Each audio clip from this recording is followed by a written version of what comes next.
Hi అందరికీ welcome back to my YouTube channel కెనడాలో తెలుగు విశేషాలు. నా పేరు అంజలి. ఈరోజు మేము నివసిస్తున్న ప్రదేశంలో ఎంత చల్లగా ఉన్నదో ఈ వీడియో నుండి చూపిస్తాను. ఇక్కడ చలి -20 to 40 మధ్యలో ఉంటుంది. సో మనం ఎప్పటికీ బయటికి రాలేము. ఏదైనా గ్రాసరీ వస్తువులు కొనుక్కోవడానికి మరియు మనం వర్క్ చేయడానికి మాత్రమే బయటికి రావాలంటే మన బాడీ మొత్తం కవర్ చేసుకోవాలి. స్వెటర్స్ వేసుకోవాలి, సాక్స్లు వేసుకోవాలి మరియు గ్లౌజులు వేసుకోవాలి. వింటర్ షూలు మాత్రం కంపల్సరీ వేసుకోవాలి. ఎందుకంటే ఈ షూస్ వేసుకోవడం వల్ల స్నోలో కూడా నడవచ్చు, లేదంటే జారి పడితే మన కాళ్ళు చెయ్యి విరుగుతాయి. మన బాడీ మొత్తం కవర్ చేసుకొని బయటికి వెళ్ళాలి. మేము ఉండేది ఒక కాలనీలో. ఇక్కడ మన ఇంటి ముందు స్నో మనమే తీసుకోవాలి. చూడండి, ఇక్కడ చూపిస్తున్నలాగా ఒక విపన్ లాగా ఉంటుంది. దాని నుండి అటు సైడ్ ఇటు సైడ్ స్నో తీసి ఒక దగ్గర వేయాలి. స్నో తీయడం చాలా కష్టం, ఎందుకంటే ఇది చూడడానికి ఈజీగా ఉంటుంది, కానీ మనం ఒక 15 minutes వరకు కూడా బయట ఉండలేము. ఎందుకంటే మన ఫేస్ మొత్తం ఫ్రీజ్ అయిపోద్ది. కొంచెం స్నో తీసే వరకే నా ఫేస్ మొత్తం ఫ్రీజ్ అయింది. సో నేను జస్ట్ ఆ ఇంటి ముందటి వరకే ఈ వెపన్ లాంటి దాంతో స్నో తీసి పక్కకి వేస్తున్నాను. మిగతాది మా ఆయనే మొత్తం స్నో తీస్తాడు. చూడండి, ఈ స్నోకి ఒక్క చెట్టు కూడా బతికదు. అన్ని చెట్లన్నీ ఆకులన్నీ రాలిపోతూ ఉంటాయి. ఇక్కడ మెషిన్ చూపిస్తున్నాను చూడండి, ఇది సేమ్ ఒక పొక్లింగ్ లాగానే ఉంటుంది. దీన్ని బట్టి మనం స్నో తీస్తాం. ఎందుకంటే ఎక్కువ స్నో పడితే మన వల్ల కాదు, కాబట్టి ఇలాంటి మిషన్లు ఉంటాయి. ఈ మిషన్లు కొనుక్కోవడం వల్ల ఈ కొంచెం పని అనేది స్లో అవుతుంది. ఎందుకంటే మార్నింగ్ నుండి వర్క్ చేసి వస్తాం కదా, ఈవినింగ్ వరకు తీయడం చాలా కష్టం. మళ్ళీ వచ్చి తీయాలి అంటే చాలా కష్టం.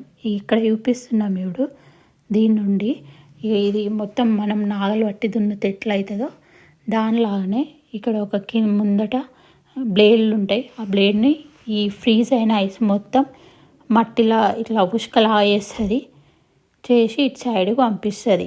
చూడండి, మేము ఉండేది కాలనీలో. ఇక్కడ ఎవరింటి ముందు వాళ్ళే స్నో తీస్తారు, కానీ రోడ్డు మధ్యలో ఉండే స్నో మాత్రం గవర్నమెంట్ వాళ్ళు క్లియర్ చేస్తారు. ఎందుకంటే మనం ఇయర్కి ఇంత ప్రాపర్టీ ట్యాక్స్ అని కడతాం కాబట్టి వాళ్ళు క్లియర్ చేస్తారు. ఆ తీసిన స్నో అంతా ఊరి చివరిలో పడేస్తారు. కానీ ఈ వింటర్లో ఇక్కడ ఉండడం చాలా కష్టం. ఎందుకంటే మార్నింగ్ వర్క్ చేసి వచ్చి ఈవినింగ్ ఇట్లా స్నో తీయడం అసలు వల్ల కాదు. ఇది మిడిల్ రోడ్. చూడండి, ఇదంతా గవర్నమెంట్ వాళ్ళు క్లియర్ చేసిండు. తీసిన స్నో మొత్తం అక్కడ గడ్డలు కట్టి ఉంది. ఇక్కడ చూపిస్తున్నాం చూడండి, ఇది మా సిటీలో ఉండే ఒక పెద్ద చెరువు. ఇది చాలా పెద్దగా ఉంటుంది, కానీ చూడండి స్నోకి మొత్తం ఫ్రీజ్ అయిపోయింది. అందులో ఉన్న వాటర్ అన్నీ ఇట్లా గడ్డ కట్టినాయి.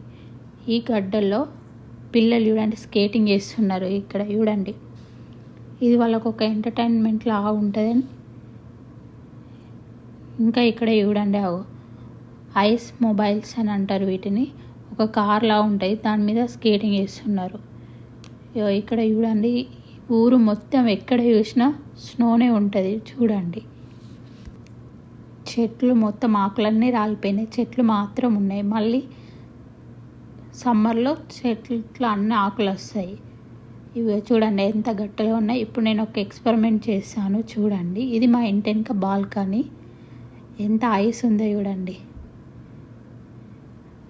వచ్చి అక్కడ చూడండి గోడలా ఉన్నది, గోడ పైన కూడా మొత్తం స్నోనే ఉంది. ఇల్లు మొత్తం స్నో స్నో స్నో, ఎక్కడ చూసినా తెల్లగా ఉంటుంది ఐస్ గడ్డలు. ఇవి కరగాలంటే ఇంకొక వింటర్ అయిపోయినాక కూడా. ఈ గ్లాస్లో వేడి వాటర్ చూడండి, ఇవి ఎంత వేడిగా ఉన్నాయో. వీటిని బయటికి వచ్చి ఇట్లా ఏరేస్తాయి చూడండి, అవి మంచులాగా మారాయి. అంటే ఇక్కడ అంత విపరీతమైన చలి ఉంటుంది. సో ఫ్రెండ్స్, ఇలాంటి వీడియోస్ మీకు ఇంకా కావాలంటే please like, subscribe my YouTube channel. ఇది నా ఫస్ట్ వీడియో. ఇందులో కొంచెం నేను భయపడుతున్నా, కానీ ఇంకా వీడియోస్ చేద్దాం అనుకుంటున్నా. మీకు నా కంటెంట్ ఇట్లా నచ్చినట్టయితే please comment, like, share. Bye.